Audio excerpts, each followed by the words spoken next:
क्या कभी ये सोचा है कि ये पूरा का पूरा ब्रह्मांड इतने परफेक्ट बैलेंस में आखिर काम कैसे करता है? आज हम एक ऐसी ही कहानी में उतरने वाले हैं जो सिर्फ एक माइथोलॉजिकल कथा नहीं है, बल्कि इसमें प्रेम है, बलिदान है और इसी कॉस्मिक बैलेंस का एक बहुत ही गहरा सबक छिपा है।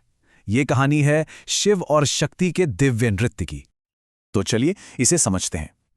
देखिए, पूरे ब्रह्मांड को ना दो फंडामेंटल फोर्सेस की पार्टनरशिप की तरह सोचा जा सकता है। एक तरफ है शिव, यानी कि प्योर कॉन्शियसनेस। वो शांत हैं, सब कुछ देखने वाले हैं, हर पॉसिबिलिटी का सोर्स। और फिर दूसरी तरफ है शक्ति, मतलब डिवाइन एनर्जी। वो एक्शन है, मोशन है, और इस दुनिया में जो कुछ भी हमें दिखता है ना, वो सब उन्हीं का मैनिफेस्टेशन है। मतलब दोनों अलग तो हैं, पर एक दूसरे के बिना एकदम अधूरे। और देखिए, यही सबसे जरूरी बात है। शिव के बिना शक्ति डायरेक्शनलेस है, उसमें कोई मकसद नहीं। और शक्ति के बिना शिव में कोई एक्शन ही नहीं, वो बस एक पोटेंशियल बनकर रह जाते हैं। ये सिर्फ कोई फिलॉसफी नहीं है, आप समझिए, ये पौराणिक कथाओं की सबसे पावरफुल कहानियों में से एक का बेस है। लेकिन तब क्या होता है जब ये डिवाइन बैलेंस टूट जाता है? बस यहीं से हमारी कहानी असल में शुरू होती है। तो हमारी कहानी की शुरुआत होती है शक्ति के पहले अवतार देवी सती के साथ। उनका प्यार इतना गहरा और सच्चा था कि उसने उस समय के सबसे ताकतवर राजाओं में से एक को चैलेंज कर दिया, और वो कोई और नहीं बल्कि उनके अपने ही पिता थे। सती थीं तो एक बहुत पावरफुल राजा दक्ष की बेटी, लेकिन उनका दिल ना महल के ऐशो आराम में नहीं लगता था। उनका दिल तो बसता था तपस्वी शिव की भक्ति में। उन्होंने शिव के बाहरी रूप को नहीं देखा कि वो भस्म लगाते हैं या बाघ की खाल पहनते हैं, नहीं। उन्होंने इन सब चीजों के पार देखा और उनके अंदर की परम चेतना को पहचाना। और फिर जबरदस्त शाही विरोध के बावजूद उन्होंने अपने दिल की सुनी, अपने विश्वास की सुनी और शिव से विवाह कर लिया।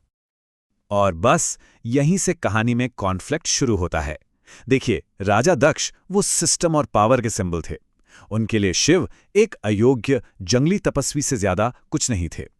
वो शिव से नफरत करते थे।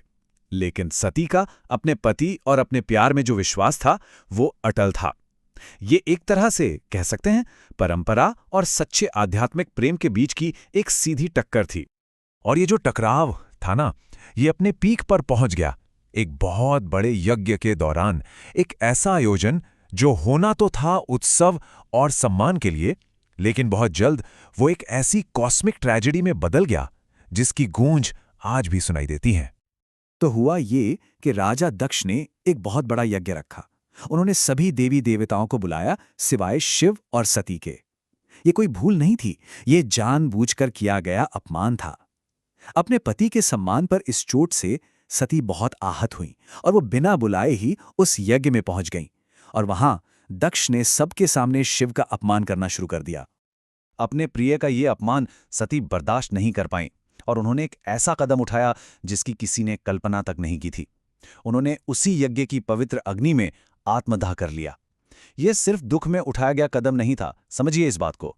ये उस अपमान के खिलाफ एक जबरदस्त विरोध था और शिव के लिए उनके प्यार और सम्मान का सबसे बड़ा सबूत। जब शिव तक सती के बलिदान की ये खबर पहुंची तो उनका रिएक्शन सिर्फ दुख नहीं था, नहीं, वो एक ऐसा विश्व विनाशक शोक था जिसने पूरे ब्रह्मांड पर क्रोध की आग बरसा दी। सोचिए, चेतना से उसकी ऊर्जा छीन ली गई थी और पूरा का पूरा ब्रह्मांड कांप उठा। उसी असहनीय दुख और गुस्से में शिव ने शुरू किया तांडव, विनाश का वो कॉस्मिक डांस। ये सिर्फ एक डांस नहीं था, ये उनके दुख का वो एक्सप्रेशन था जिसने सृष्टि के पूरे ताने बाने को ही तोड़ने की धमकी दे दी। एक पल को ऐसा लगा कि मानो सब कुछ खत्म हो जाएगा। लेकिन ठीक जब ब्रह्मांड विनाश के कगार पर खड़ा था, वहीं से उम्मीद की एक नई कहानी ने जन्म लिया। तो चलिए अब देखते हैं कि इस विनाश को कैसे रोका गया और कैसे उस बिछड़े हुए प्यार के फिर से मिलने का मंच तैयार हुआ। शिव का दुख शांत ही नहीं हो रहा था। वो सती के शरीर को लेकर पूरे ब्रह्मांड में घूम रहे थे। तब उन्हें शांत करने के लिए भगवान विष्णु ने हस्तक्षेप किया। उन्होंने अपने सुदर्शन चक्र से सती के शरीर के हिस्से किए, जो धरती पर अलग अलग जगहों पर जाकर गिरे। और हर वो जगह जहां सती के शरीर का कोई अंश गिरा, वो एक पवित्र ऊर्जा का केंद्र बन गई, जिसे आज हम शक्ति पीठ के नाम से जानते हैं। और जानते हैं सबसे दिलचस्प बात क्या है? ये शक्तिपीठ सिर्फ मंदिर या स्मारक नहीं है, ये इस बात का सबूत है कि शक्ति की एनर्जी कभी खत्म नहीं हुई, बल्कि वो हमेशा के लिए पूरी दुनिया में बस गई। ये जगहें आज भी धरती पर उस डिवाइन फेमिनिन एनर्जी की जीती जागती मौजूदगी का प्रमाण है। सती ने वादा किया था कि वो दोबारा एक ऐसे पिता के घर जन्म लेंगी जो शिव का सम्मान करें, और उन्होंने अपना वादा निभाया। उनका फिर से जन्म हुआ पार्वती के रूप में, पर्वतराज हिमवत की बेटी बनकर। जहां सती का रास्ता बलिदान का था, वहीं पार्वती का रास्ता था कठोर तपस्या और अटूट भक्ति का। उन्होंने शिव को फिर से पाने के लिए खुद को साबित किया। सालों की जबरदस्त तपस्या और बिना शर्त वाली भक्ति के दम पर पार्वती ने शिव को उनके शोक से बाहर निकाला और उनका प्यार फिर से जीत लिया। और उनके इस रियूनियन ने आखिरकार उन दो कॉस्मिक फोर्सेस, कॉन्शियसनेस और एनर्जी को फिर से एक कर दिया और ब्रह्मांड में बैलेंस वापस लौटाया। तो ये कहानी सिर्फ एक पुरानी कथा नहीं है।